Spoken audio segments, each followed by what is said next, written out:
Today, we're gonna talk about an OG named Emmet. No wonder little Brian got himself killed. Emmet was a high-ranking member of the families, falling directly under the Seville Boulevard families. And even though he's a minor character, his role within the game is more important than you think.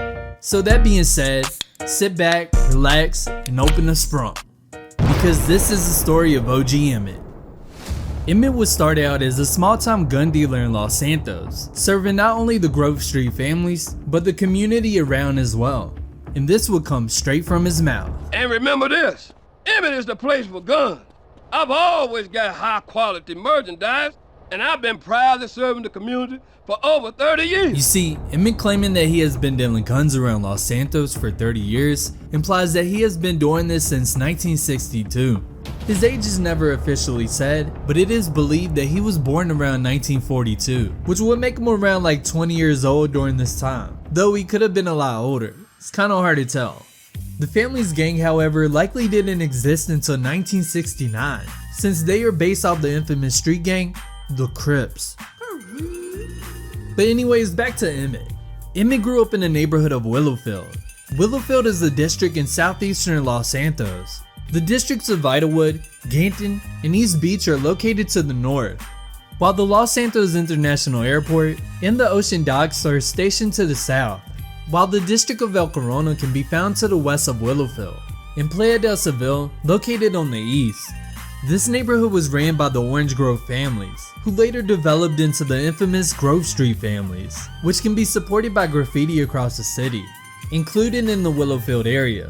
This is where Emmet ran his gun dealership, which was known to be called The Yard. But due to a major gun chain popping up called Ammunition, Emmet couldn't compete.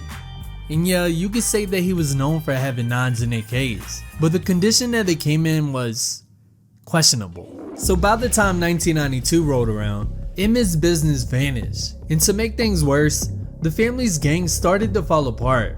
This was over the newly arrived crack trade in Los Santos, which would cause division between the family gang members. Many looked at it as a new way to make money, while others wanted nothing to do with it at all. Sometime during 1987 and 1992, the families would break off into subsets, and as division began, the families would start to set trip on each other, from crossing each other out to worse. The Seville Boulevard families took control of Willowfield and Playa del Seville, while the Temple Drive families assumed authority over the districts of Temple and the Santa Maria Beach. And as for the OGs, the Grove Street families would be left with Grove Street and the Ganton Court projects. So yeah, things were pretty tough for the families in the 90s. While the Seville Boulevard families and Temple Drive families dove into the crack trade, Grove Street opted to stay clear, patiently waiting for the storm of the drug trade to blow over. Baby needs diapers. Oh, shit.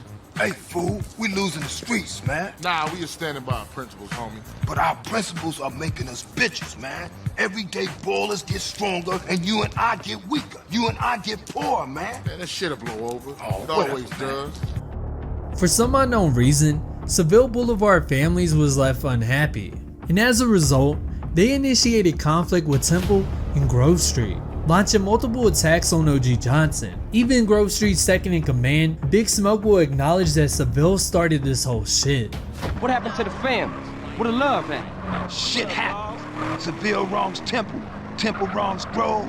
Bad blood leads to bad blood, making them the bad guys. But despite his knowledge, Big Smoke betrayed the Grove Street families by going behind Sweet's back. Members of the LSPD's crash unit approached several gang members across the city. And to make a long story short, Big Smoke and Ryder allowed the Ballers to plan out and carry out an attack on their OG, Sweet Johnson.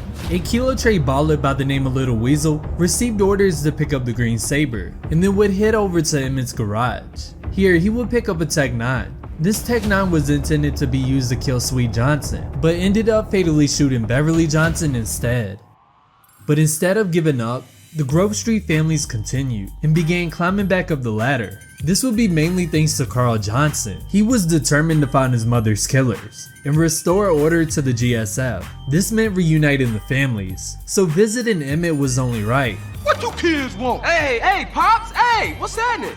Aren't you Beverly Johnson's boy? That's right. Brian, say, ain't you dead? Emmet was shocked to see him, thinking that he saw a ghost. He would mistake CJ for Sweet, thinking that he was killed in a drive-by shooting. And before you say, "Oh, he was talking about little Brian." no, he wasn't.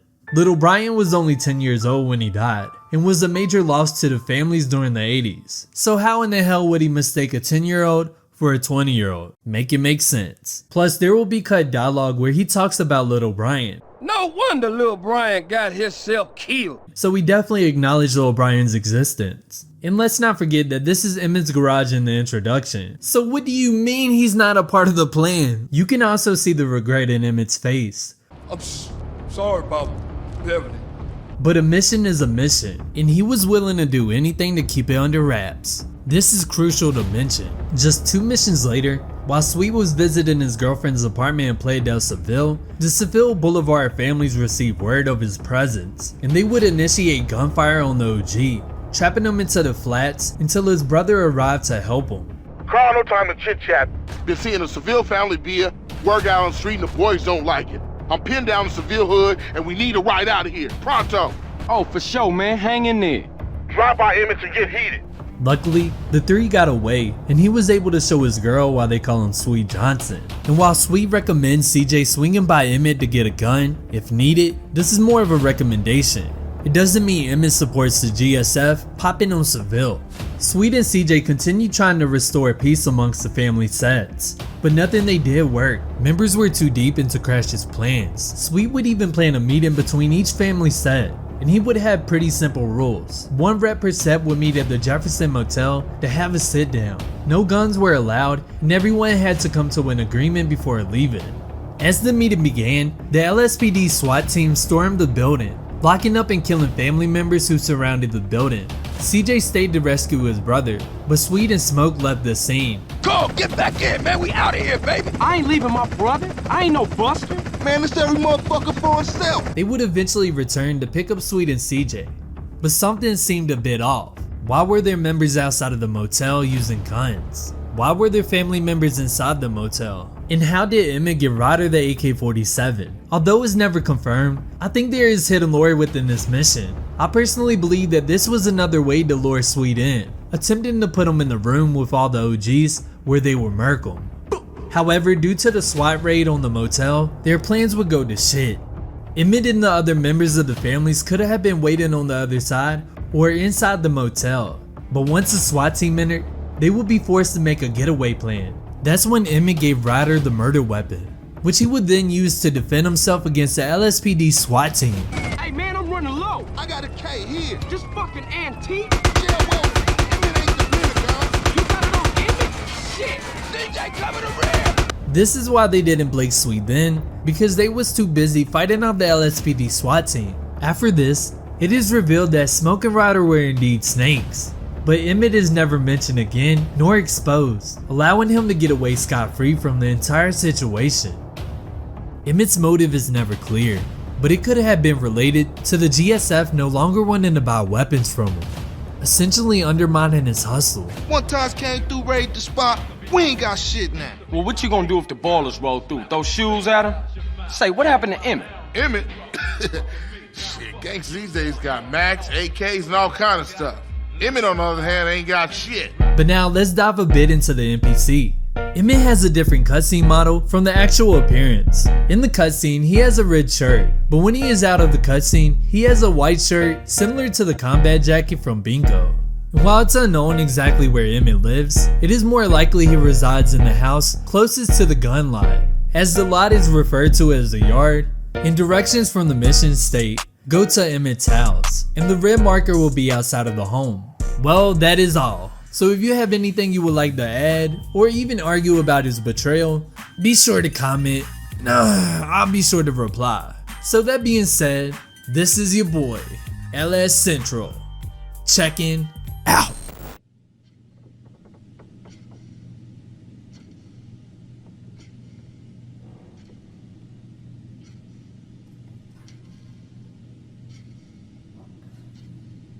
When I was a kid, we used to dream of better days. As we grew up, the dreams got darker, like the alleys we called home. Survival became the name of the game. 'Cause in the end, the streets are cold, and dreams get you killed.